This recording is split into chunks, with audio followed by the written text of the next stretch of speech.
Hey, what's up, everybody? And it is funny that we are back here, how things come full circle. Exactly 1 year ago today, July 19th of 2024, I released this video introducing you all to the newest gold card in my collection, the Robinhood Gold Card. And I am back exactly 1 year later to give you my review of the card, my experience of the card, and how it has or has not worked for me.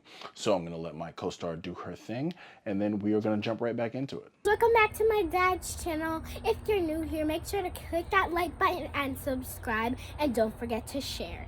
So I did my introduction of the gold card in that previous video, and I was really looking forward to having it, as I've been a Robinhood Gold member from before the card was established, and I am a retail investor. I do enjoy my investing, and I wanted to see how this card fit into my scheme.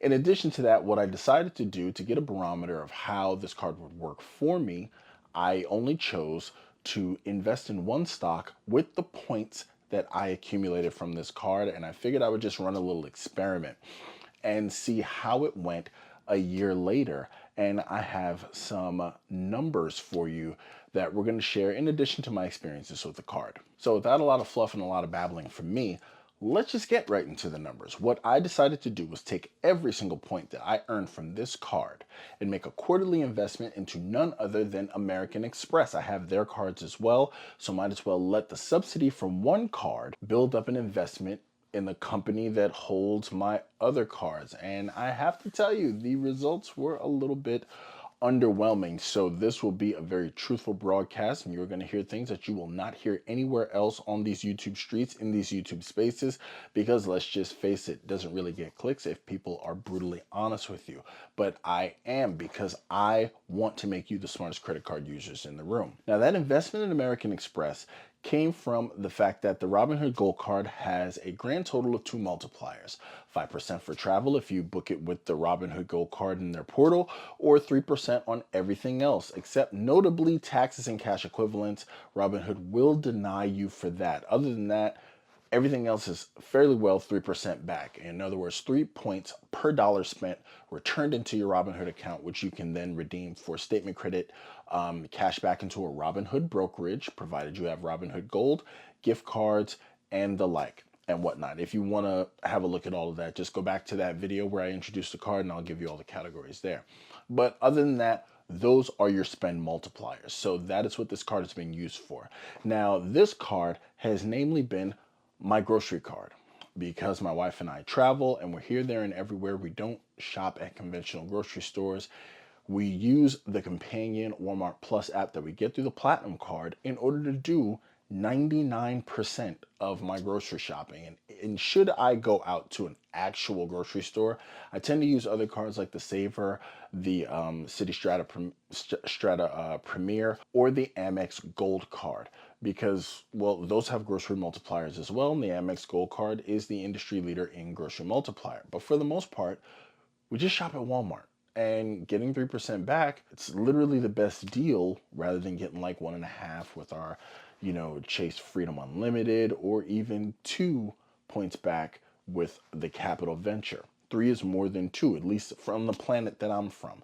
And don't get me wrong, I am not the sharpest knife in the drawer, but I'm fairly certain 3 is still more than 2. I don't know. Things change a lot around here. So for my 3%, I made my investments quarterly. So I got the card back in July.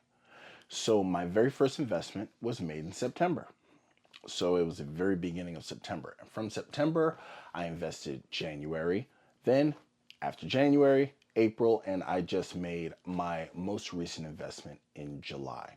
So let's cut into the numbers, including the dividends that were earned in addition to that. So in September of 2024, I redeemed 7,195 points for a total of $71.95 in order to buy my first piece of Amex stock, ticker symbol AXP. The stock was trading at $255.79 per share, and I was able to acquire 0.28128 shares of the stock. So it was a fractional, and that's pretty much it.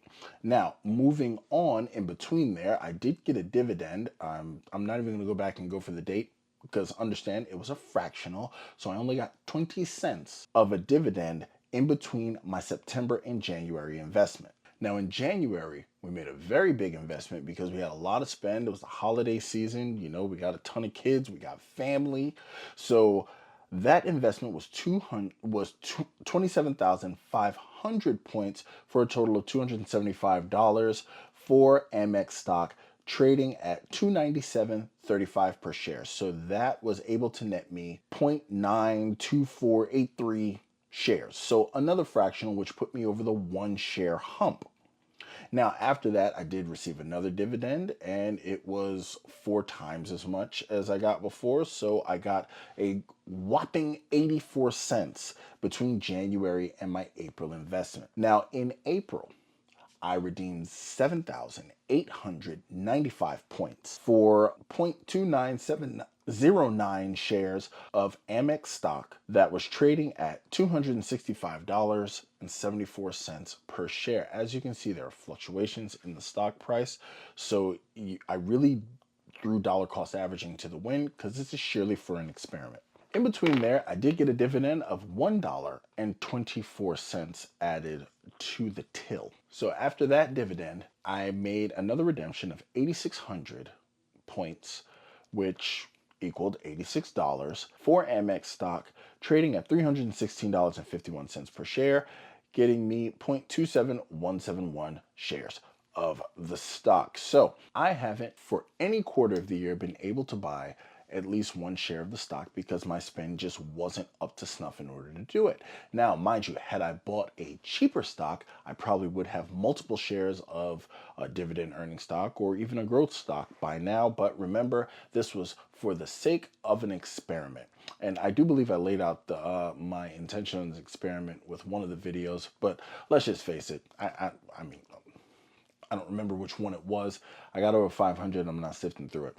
So just wanted to let you know that. So let's get the totals. So the total earned was $511.90 cash equivalent. So that's 51,190 points that I actually invested over the course of 1 year. So now once you have that number, you can actually extrapolate how much the total spend was.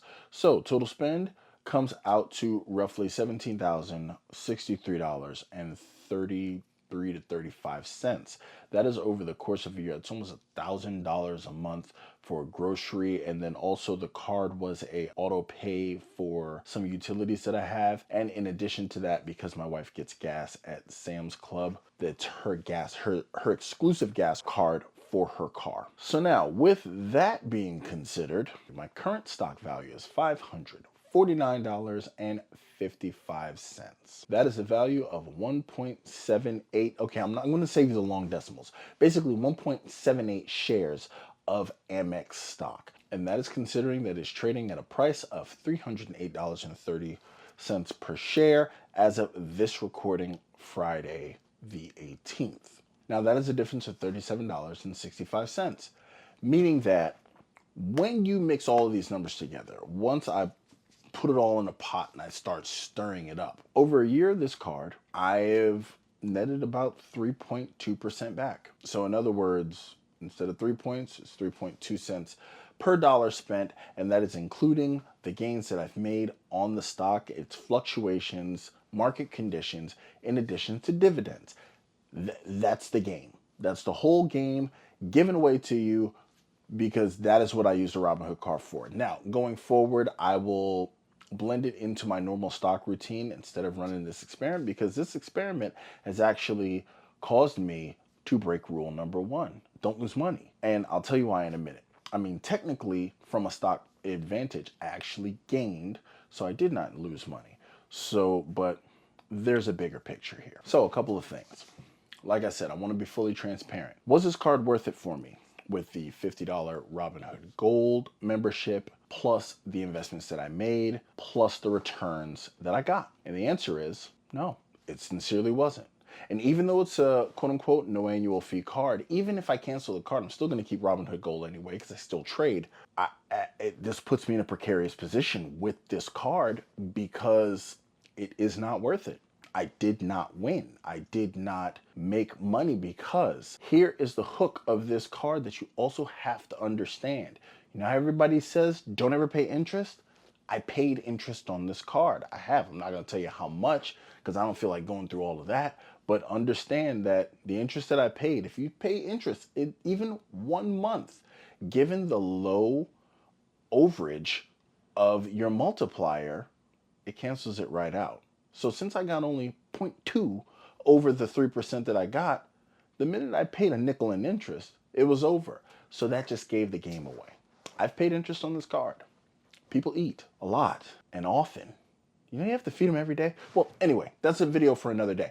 But the fact of the matter is, the card, for me, for my situation, I actually made mention of the Chase Freedom Unlimited. And with the spend on that card, if I averaged a value for Chase points at 4 cents per point, which is realistic for me because I'm not the points guy, I actually do targeted redemptions, which you can see all over my channel. If I do an aggregate value of 4 cents per point with my Chase points, which I am notorious for getting even higher than that, this could have been $1,000 worth of travel, which is over and above the amount that I hold in Amex stock now. Actually, it's almost double. So for this, I just got to give you guys a little truth in reporting. This card didn't make it. Now, will it probably work better for my situation going forward? Because instead of just doing a one-off experiment and buying stock at unfavorable prices for the sake of keeping the sterility of the experiment going, will it probably work better for me? Absolutely. You know what I mean? I probably would have made out better getting AT&T stock or even Bank of America stock, because those are actually two pretty decent ones that pay back decent dividends, are very stable, and they're low price, and I could have picked up more of them, but like I said, had to keep the experiment sterile. So that is what I wanted to let you guys know. Now, I don't intend for this to be a super long video, but that is an experiment that I had. Take it with a grain of salt. Actually, you know, learn from my mistakes, learn from some of my not mistakes. I introduced the card, I ran the experiment, and this is some of the things that you can do. But obviously, you're not going to experiment with your money like this because this is a subsidy for me. We still had to eat anyway. We still had to get groceries anyway. So I just took this, the subsidy, in order to put it into an investment vehicle to see if I can outpace like a high yield savings account and so on and so forth. And for the equity vehicle that I chose poorly. So I want you to think about that. Now, this is not sunshine and roses and daisies. And yes, I paid interest. Yes, I'm a credit card YouTube creator, but I'm also a human being. So if you don't like it, I don't really care. But I just want people to be honest with themselves. There are people on the waiting list. This may affect their decision to stay on a waiting list, depending on what it is that they want to invest in. Some people may jump on in order to show how absolutely and utterly incompetent I am. Fair enough. Whichever side of the coin you tend to land on, that's your business. So I mean, since I'm going to be using Robinhood Gold anyway, probably just going to keep the card, but I may reevaluate what it is that I use it for. Maybe I'll use it for something else. I don't know yet because, as I always say, I want to make sure I'm constantly reviewing my card setups and my systems in order to make them work best for my family. Regardless of what the numbers state, they have to work best for my family because my family is unique and so are our conditions. So I hope you've enjoyed this. I kind of ramble through this. I don't really do a ton of numbers videos, but I just wanted to give you guys a year in review of the Robinhood Gold Card. Other than that, I haven't really had any issues with it as far as accepting goes or anything like that, because even on the auto pays, it has done its job. It has done its thing. And I mean, it's not bad, but it just didn't work for me this year. Let's see what happens next year. Hopefully it can help me out a little bit further. So that's pretty much all there is to it. I'm going to give you a pointy thing of other cars that I have reviewed and done, you know, your reviews on. And without further ado, I will not hold you. Take it easy.